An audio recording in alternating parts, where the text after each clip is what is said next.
खुलुमबाय आं सिबिरानि ब्रह्म नोंथांमोनखौ आंनि एसबी बड' निउज चेनेलाव गासैखौबो बरायबावनाय थाबाय नोंथांमोननि थाखाय आं गोदान मोनसे भिडिअ लानानै फैबावबाय अन्नानै भिडिअखौ जोबजासिम नायलांदो। दुलाराय बाथौ गौथुमनि आफादगिरि डक्टर लीलाधर ब्रह्मआ मैया 21 अक्ट'आव रुंसारि जाबाय। उदालगुरि जिल्लानि भगतपारा हालामनि बाथौफुरि गामिनि डक्टर लीलाधर ब्रह्म बिथाङा सासे गागि लिरगिरि, थुनलाइ बिजिरसंगिरि,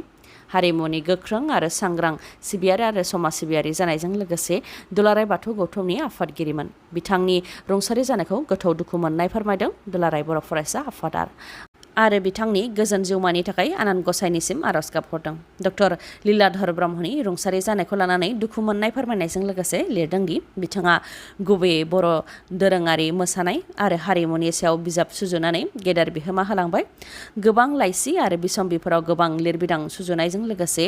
गाहाय सुजुगिरि आरो मासिगिरिनि बिबान लानानै गोबां बिजाब दिहुनलांबाय आरो बर' थुनलाइनि बाख्रियाव अबदान होलांबाय। बिथांनि बिहोमाफोरा बर' हारिनि जारिमिनाव जोंथि अलंबार बायदि जोंनानै थाबाय आरो सुबुं समाज जौगाहोनायनि थुलुंगाखां नेरसोन जानानै अराय थागोन। बिथांनि रुंसारि जानायाव बर' हारिजों लोगोसेयैनो सुबुं समाजाव गोबां खहा जाबाय होननानै दुखु फोरमायथिदों दुलाराय बर' फरायसा आफादा। रायजोआव मैया आसामनि 4th ग्रेड साख्रिनि आनजादा जोबनानै थांबाय। गासै 25 जिल्लाफोराव आनजादा खुंजादोंमोन। मैयानि सानाव आनजादखौ लानानै माखासे थासारिफोर जादों, जेरै गोबां बिजाथिफोरनि एडमिट कार्डआव गोरोन्थियै आनजाद मिरु साफायजादों, जायनि थाखाय बिजाथिफोरा हाराहास्ति जानो गोनां जादों। बिजाथिफोरा फोरमायथिनाय बायदिब्ला बिथांमोननि एडमिट कार्डआव आनजाद मिरुखौ जारागुरि एचएस स्कुल होनाय जादों, जायनि गामिया जलपाइगुरि आरो पस्ट अफिसा सालाकाथि। नाथाय जेब्ला साख्रिनि मिजिं लानानै जारागुरि एचएस स्कुलाव आनजाद होनो थाङो अब्ला मिथिनो मोनबाय बे फरायसालिया साख्रिनि आनजाद मिरुआनो नङा। जाथायखौ मिथिनाय लोगो लोगोनो गोबां फरायसाफोरनि गेजेराव गुलाय गुजाय सोमजिदों, जायनि थाखाय माखासे बिजाथिफोरा गाव गावनि न' फारसे गिदिंलांफिनदों आरो माखासे बिजाथिफोरा मदद नागिरनानै सालाकाथि पुलिस आउटपस्टआव नुजाथिहैदों। बेनि उनाव पुलिसआ एसपि आरो डिसिनो खौरां हरनानै डिसि एसपिआ बिजाथिफोरखौ 10:30 रिंगानि गेजेरावनो आनजाद मिरुआव नुजाथिफैनो बिथोन हरनाय लेखायै प्रशासननिफ्रायनो बास हमनानै बिजाथिफोरखौ गुबुन मोनसे आनजाद मिरुआव लाबोदों। जायनाखि साख्रिनि आनजादा फुंनि 10 रिंगानिफ्रायनो जादोंमोन, नाथाय एडमिट कार्डआव गोरोन्थियै आनजाद मिरु साफायनायनि थाखायनो बिजाथिफोरा गुबुन मोनसे आनजाद मिरुसिम फैनानै आनजाद होफैनायाव सम मथे आनजादखौ होनो मोनाखै होननानै फोरमायथिदों। क'क्राझारनि सालाकाथियाव बेबायदि जाथाय जानायनि अनगायैबो सिलचर आनजाद मिरुआव आनजाद होग्रा गोबां बिजाथिफोराबो आनजाद होनायनिफ्राय गोजानाव थानो गोनां जादों।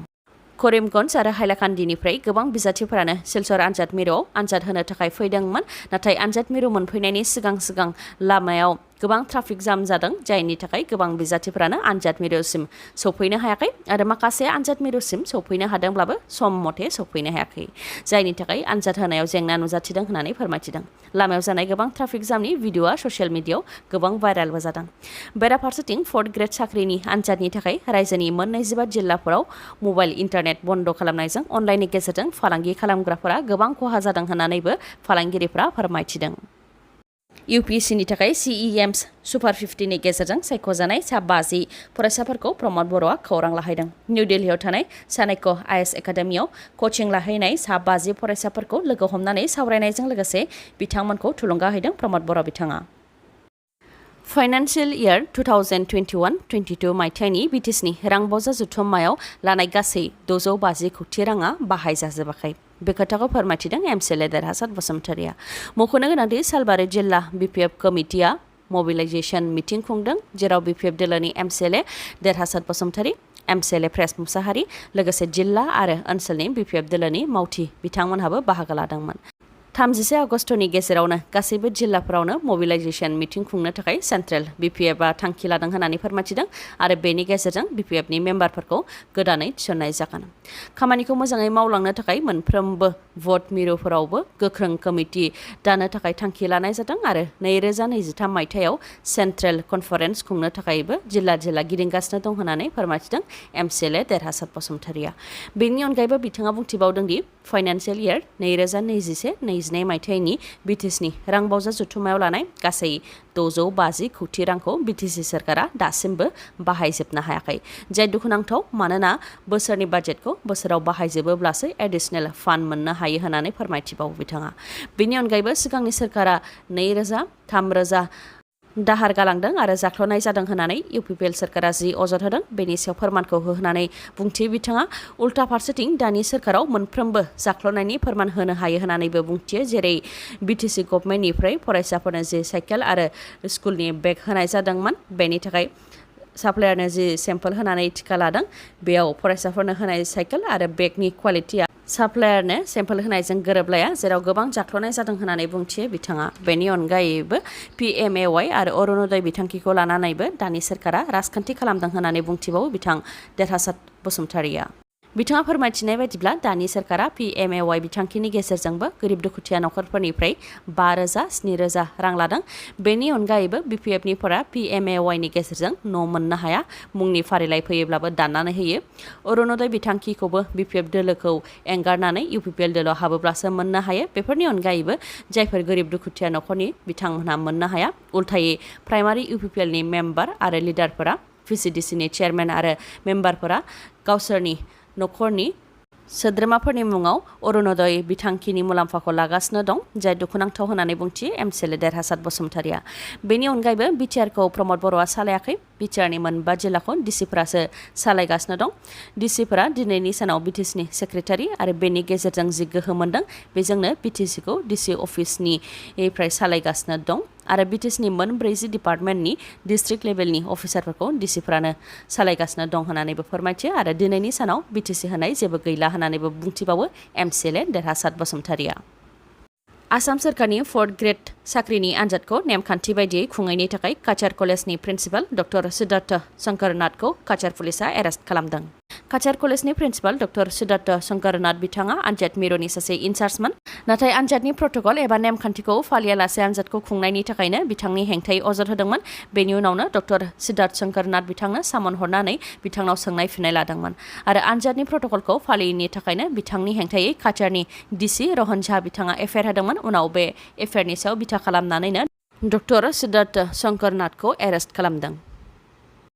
इउक्रेननि सायाव गाग्लोबनायखौ मदद होग्रा आरो थुलुंगा होग्रा जाय रासियानि प्रेसिडेन्ट भ्लादिमिर पुटिनजों खाथि सोमोन्दो दं आरो जायखौ भ्लादिमिर पुटिननि ब्रेन एबा मेलेमबो बुंनाय जायो बिथांनि फिसाजोआ बम्ब बेरनायजों थैनो गोनां जाबाय रासियानि राजथावनि मस्क'नि साखाथियाव बम्ब बेरनायजों भ्लादिमिर पुटिननि मेलेम आलेक्जेन्डार दुगिननि 29 बोसोर बैसोनि फिसाजो दारिया दुगिनानि जिउ खहा नायबिजिरनायाव मोननाय बायदिब्ला दारिया दुगिनानि बिफा आलेक्जेन्डार दुगिनखौसो बुथारनो थाखाय सोलो खालामदोंमोन रिपर्टनि बायदिब्ला आलेक्जेन्डार दुगिन आरो बिथांनि फिसाजो दारिया दुगिना जयैनो मोनसे हारिमुवारि हाबाफारि दिन्थिफुंनायाव बाहागो लादोंमोन नाथाय न' फारसे फैफिननाय समाव माबा मोनसे जाहोननि थाखाय आलेक्जेन्डार दुगिना गुबुन गारिजों फैदोंमोन आरो फिसाजोआ बिफानि गारिजोंनो फैदोंमोन बेयावनो बिथांनि SUV गारियाव बम्ब बेरदों जायजों दारिया दुगिनानि जिउ खहा जादों गिबि नायबिजिरनायाव मोननाय बायदिब्ला आलेक्जेन्डार दुगिनखौ बुथारनो सोलो खालामनानैनो बिथांनि गारियाव बम्ब दोनखादोंमोन नाथाय बिथाङा गावनि गारिजों फैयालासे गुबुन गारिजों फैनायनि थाखाय जिउ रैखा मोननो हाबाय बेराफारसेथिं बिथांनि फिसाजोआ जिउ खोमानो गोनां जाबाय नाथाय बिथांखौ बुथारनो सोलो खालामनायनि आन्दोआव इउक्रेन हादर ना गुबुन सुथुरनि आखाइ दङ बेखौ दासिमबो मिथिनो मोननाय जायाखै नायबिजिरनाया जागासिनो दङ मख'नो गोनांदि आलेक्जेन्डार दुगिना सासे फिलसफारमोन आरो लिरगिरिबोमोन जिहादिफोरजों सोमोन्दो थानाय 3 उदखारिफोरखौ रायजोआव हमनो मोन्दों 3बो गवालपारा जिल्लानि मस्कनि इमामफोरमोन जिहादिफोरजों सोमोन्दो थानाय 3नि मादाव 2नि मुङा आब्दुस सुबहान आरो जालाउद्दिन शेख आरो बिसोरो आल कायदा इन्डियान साब कन्टिनेन्टनि सोद्रोमाफोरमोन बिसोरो स्लिपार सेल थिसननायनि खामानि मावगासिनो दंमोन होननानै मिथिनो मोननाय जादों हमजानाय गुबुन सासेया आनसारुल्लाह बांला टीमजों सोमोन्दो थानायमोन बिसोर 3खौ हमनो मोननायनि अनगायैबो बिसोरनिफ्राय आल कायदा उदखारि हान्जानि पस्टार लेखा आरो गोबां फोरमान बिलाइफोरबो हमनो मोन्दों जाब्रबथायजों जायगायावनो 3 सुबुंनि जिउ खहा काछार जिल्लानि खाथिगरा ओनसोलाव गंसे ट्राक आरो गंसे गारिनि गेजेराव गोख्रों सौग्रावलायनाय जायजों गारियाव थानाय 3 सुबुंफोरा जायगायावनो जिउ खोमानो गोनां जादों रिपर्टनि बायदिब्ला गारिनि सिङाव जीवन मिशनआव मावग्रा मावथिफोर दंमोन नाथाय गिख्रंथाव लामानि जाब्रबथाय जानायजों जायगायावनो 3नि जिउ खहा जादों आरो 4आ जोखोम जादों जोखोम जानाय गासै 4खौ उनाव सिलचर मेडिकेल कलेज एन्ड हस्पिटालाव फाहामथाय होनाय जादों दिनैनि भिडिअआ एसेनोसै गाबोन आरो गोदान भिडिअजों लोगो मोनफिनबावगोन नोंथाङा दासिमबो आंनि चेनेलखौ साबस्क्राइब खालामाखैबा अन्नानै साबस्क्राइब खालामदो लोगोसे लाइक कमेन्ट आरो शेयार खालामनो दाबाव गोजोन्थों